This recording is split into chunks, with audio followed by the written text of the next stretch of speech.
کہ اس کے سوا اور کوئی چارہ بھی نہیں ہے۔ تائی نے اپنا مکان اسی وجہ سے ہمارے حوالے کیا تھا کہ ہم لوگ ان کی بیٹیوں کو سنبھال لیں گے اور وہ دوسری شادی کر سکیں گی، ورنہ کون اپنا مکان کسی رشتہ دار کے حوالے کرتا ہے۔ یہ بات میرے ماں باپ کی سمجھ میں آ گئی تھی کہ انہوں نے تایا کی بیٹیوں کا اسکول جانا جاری رکھا اور ہم تینوں بہنیں اور ہماری والدہ دوسروں کے گھروں میں کام کرنے لگیں۔ اس طرح میرے والد کی دوا دارو اور ہمارا کھانا پینا ممکن ہو سکا۔ میں اور میری چھوٹی بہن جس گھر میں کام کرتے تھے، اس گھر کے مالک کا نام افتخار احمد تھا۔ یہ کافی مہربان، خدا ترس اور نیک شخص تھا۔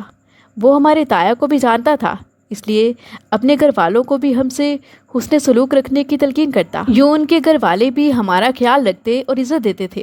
وہ شخص اکثر تنخواہ سے زیادہ پیسے دے دیتا کہ تمہارے والد کی دوا دارو کے لیے ہیں یہ۔ شام کو ان کے گھر جو کھانا بچتا وہ بھی اس کی بیگم ہمیں دے دیتی، جس سے کافی بچت ہو جاتی تھی۔ میری ماں افتخار صاحب کے بھائی کے گھر کام کرنے جاتی تھی۔ وہ صبح 9 بجے جاتی اور دوپہر 2 بجے گھر لوٹ کر آ جاتی تھی، پھر گھر کا کام کرتی، جبکہ ہم سارا دن افتخار صاحب کے گھر کام کرنے کے بعد شام 6 بجے گھر لوٹتی تھی۔ کام کرتے کرتے جب ہمیں افتخار صاحب کے گھر میں 10 برس ہو گئے تو انہوں نے مجھ سے چھوٹی دونوں بہنوں کی شریف گھروں میں شادیاں کروا دیں۔ ان کے لیے رشتے بھی خود تلاش کیے۔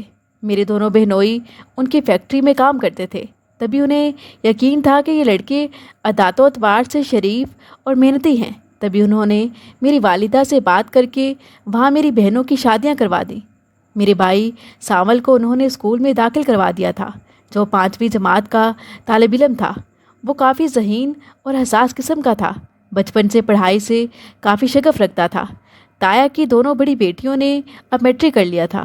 وہ اپنی والدہ ہی کی طرح خوبصورت تھیں، لہٰذا ان کے محلے سے رشتے آ گئے۔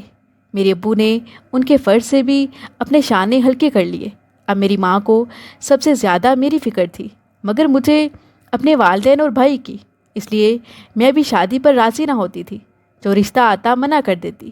ماں مجھے سمجھاتی کہ تیری عمر ڈھل جائے گی، آخر کب تک محنت کی چکی میں پستی رہے گی، مگر میں نے دل میں ٹھان لی تھی کہ جب تک ساول بڑا نہیں ہو جاتا، کمانے کے قابل نہیں ہو جاتا یا والدین کا سہارا نہیں بن جاتا، میں ہرگز شادی نہیں کروں گی۔ گاؤں کے اسکول سے میں صرف 3 جماعتیں پڑھ سکی تھی۔ ان دنوں چوتھی میں تھی کہ ساول دنیا میں آ گیا اور ہم شہر کوچ کر آئے تھے۔ 8ویں میں تھی جب اسکول چھوڑ دیا۔ میرے والد صاحب اب کام پر تو جاتے تھے، مگر سخت محنت والا کام نہیں کر سکتے تھے۔ وہ اب ہلکے پھلکے کام ڈھونڈتے، اس طرح وہ تھوڑا بہت کما لیتے تھے۔ ساول ان دنوں میٹرک میں تھا جب اچانک میری والدہ بیمار پڑ گئی۔ انہیں دل کی تکلیف نے آ لیا اور وہ کام کاج کرنے سے معذور ہو گئی۔ اب مجھ پر دوہری ذمہ داری آ پڑی۔ میں گھر کا کام بھی سنبھالتی، بیمار ماں کی خدمت بھی کرتی تھی۔ میرے والد صاحب کو غربت نے وقت سے پہلے بوڑھا کر دیا تھا، لہٰذا ان کی دیکھ بھال بھی میرے ذمہ تھی۔ اللہ نے شاید مجھے پیدا ہی اس لیے کیا تھا کہ میں گھر کے تمام افراد کے کام آؤں، اور میں اس پر اللہ تعالیٰ کا شکر ادا کرتی تھی کہ اس نے مجھے اتنی طاقت اور ہمت عطا کر رکھی تھی کہ میں نے والدین کی خدمت کی سعادت پائی تھی۔ اپنے والدین کی ان کے بڑھاپے میں خدمت کر کے میں نے دلی سکون حاصل کیا تھا۔ اب میری بہنیں اور تایا زاد سبھی اپنے گھروں میں آباد تھیں۔ جو نصیب کا تھا میری بہنوں کو ملا، اور مجھے تقدیر سے کوئی شکوہ نہ تھا۔ ساول کا میٹرک کا نتیجہ آ گیا۔ وہ بہت اچھے نمبر لے کر پاس ہوا تھا۔ اس کی شاندار کامیابی پر میرے والدین کی خوشی دیدنی تھی۔ وہ نہال تھے اور بیٹے کے مستقبل کے بارے میں سنہرے خواب دیکھ رہے تھے۔ صد افسوس کہ جس روز ساول کالج میں داخلے کے لیے گیا تو واپسی پر بدقسمتی سے حادثے کی زد میں آ گیا۔ جس رکشے پر وہ سوار تھا وہ تیز رفتار بس کے ساتھ ٹکرا گئی تھی۔ اس کے سر میں شدید چوٹیں آئیں اور وہ بیچارہ موقع پر ہی جاں بحق ہو گیا۔ یہ صدمہ اتنا شدید تھا کہ میری ماں سہ نہ سکی اور خبر سنتے ہی بے ہوش ہو گئی۔ میرے والد بھی کچھ کم دل گرفتہ نہ تھے۔ وہ ہر وقت رہ رہ کر آہ بھرتے تھے اور کہتے تھے، اے کاش میں گاؤں سے شہر نقل مکانی نہ کرتا۔ ساول کو اس کے حقیقی باپ کی نظروں سے اوجھل کرنے کی جو حماقت مجھ سے سرزد ہوئی، شاید ہی اس کی سزا ملی ہے۔ میرے والدین جب تک زندہ رہے ان کو ساول کا دکھ دیمک کی طرح چاٹتا رہا۔ میری شادی میری منجلی بہن نے اپنے ایک سسرالی عزیز سے کروا دی کہ جس کے 2 بچے تھے اور بیوی فوت ہو چکی تھی۔ میں نے ان یتیم بچوں کو ماں بن کر پالا۔